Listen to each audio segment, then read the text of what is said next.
Good morning, everyone. Welcome to the weekly show with Aditya, India's number one podcast, with India's number one host, Aditya.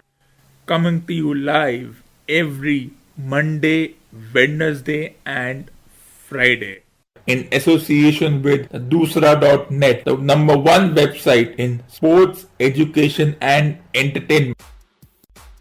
This is episode 54 on the 5th of April 2019, and the time by the studio clock is 11 am, and I am your host, the best in the world, Aditya.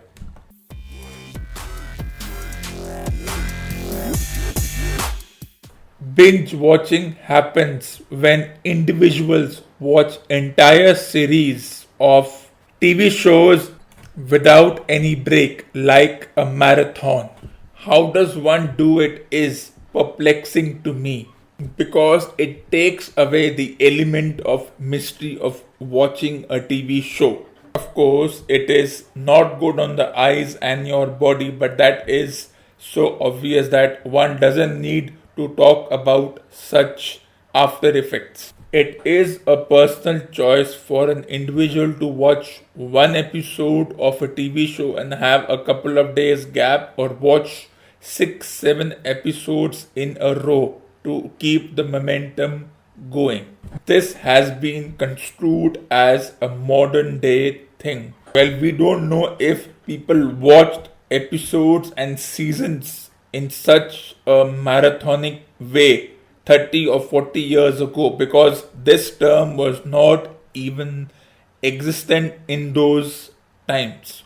Those who had access to VCRs and cassettes and tapes, I am sure they did watch in such a manner, but no one thought about it because it wasn't yet a mass movement. The fact that the likes of Amazon, Netflix, Hotstar are now well known service providers that people boast of binge watching TV shows in that manner. These service providers have made things a little easy because now one doesn't have to stack CDs and cassettes of TV shows. Their availability on the mobile device has also made it easy for individuals to be cooped up in a room with their earphone on and watch these TV shows without any interruption. There is the option of pause and play now,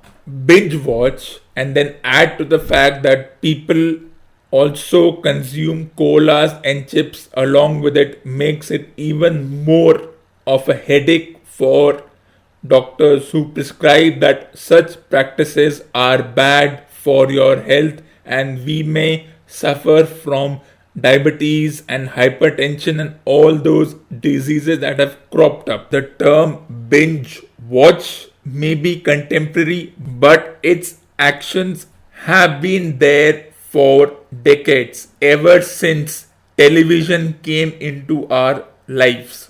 I don't really binge watch, but I binge read. Yes, I binge read. Means that I read books the way people see TV shows. But I do not read books on Kindle and e-readers. Rather, I read the physical, the hard copy of the books. It may not be as wild an idea as binge watching, but it is slightly more healthier than binge watching. What does this practice entail? It includes reading at least 2 books of 500 pages each in a week. While some individuals struggle to decide what book to read or which genre suits them, I do not have any such discrimination. Just like a TV show where I can watch from a mystery to a drama to a comedy to action to a thriller, the same rule applies for a book. From a Sidney Sheldon to a David Baldacci, I have read all their books. The intricacies of the plot, the character, the protagonist, how he or she has been created by the author. That is what I enjoy reading. Just as time goes by for those who indulge in binge watch, time goes by for me when I indulge in binge read.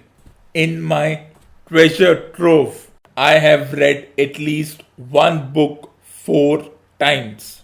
And no, it does not feel repetitive or monotonous. The books and the TV shows are another individual's experience. Both take one away from the monotonous existence. It allows one to become a part of the narrative. The advantage of binge read is that one does not have to be distracted by consuming sodas and chips. An important learning is that no one can consume either the book or the TV shows or movies without taking a break. But binge reading will not have a disastrous impact on your health compared to binge watch.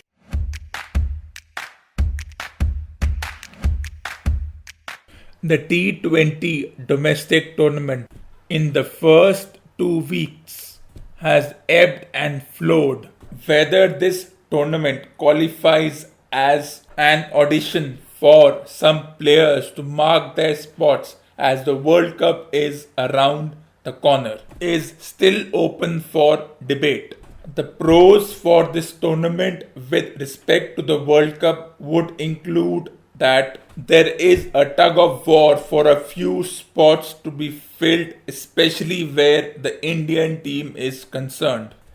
Ambati Rayudu, Sanju Samson, Nitish Rana, Surya Kumar Yadav are vying for a coveted spot in the World Cup, which is an opportunity which doesn't knock at one's door often. While Raidu has already played for India, the other 3 names mentioned are yet to play and make their international debut for India. So the debate is going to be, should we throw these 3 youngsters in the team, and that too at the World Cup level? One can cast away for a while that the Indian T20 League is obviously a 20-over match, while the World Cup is a 50-over match. It won't be about whether it is a 20-over match or a 50-over match. It will be whether they can be given a debut straight away in the World Cup tournament. If you look at England, who play the 50-over matches with a different attitude now, they do it at over 10 runs per over in the first 10 overs. The only difference would be of the time taken, but in terms of skill required, there is not much of a gap between these 2 formats. The dilemma is that before this tournament, Rishabh Pant, Ambati Rayudu were sure shots part of the Indian World Cup team. But if they do not perform in this T20 tournament, will they be discarded and we look at some other players? The premise is that one can only have 15 players in a squad. And irrespective of what happens in the tournament, there is a cutoff date to announce the squad and send a list to the International Cricket Council. Are we going to doubt Kohli's captaincy just because his T20 team Bangalore has lost its first 4 matches and his captaincy tactics and team selection have come under immense scrutiny? In a manner of speaking, no. The Bangalore team hasn't had the best of its first 4 matches. One has to go with whatever team has been selected. The whole mumbo jumbo surrounding auctions and what team has been chosen by the Bangalore management is being severely criticized.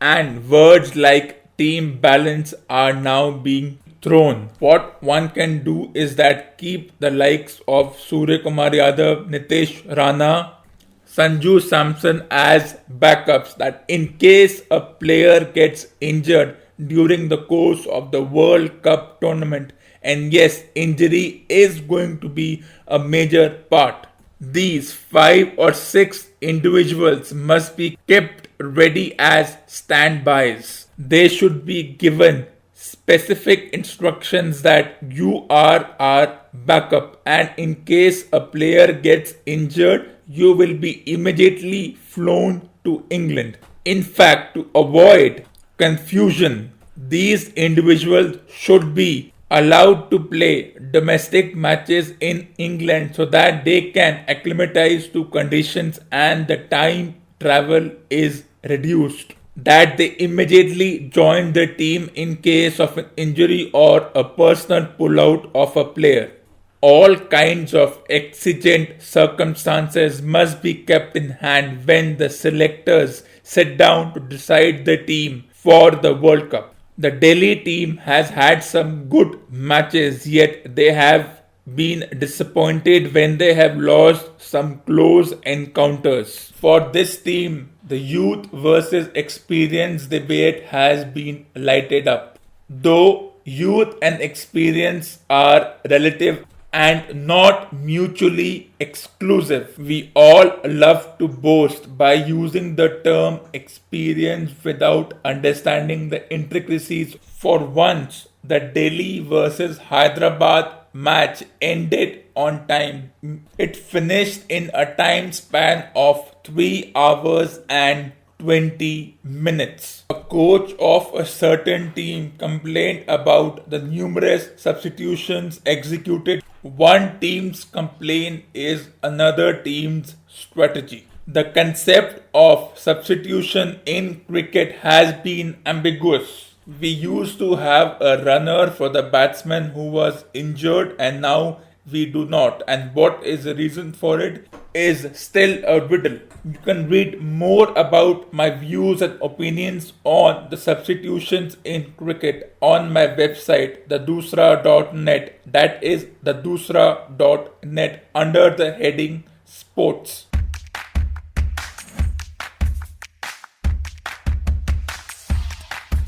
So if you want to be a part of my show, please send your valuable suggestions and send your recordings on topics ranging from sports, education and entertainment on the email ID adityathewriter at gmail.com.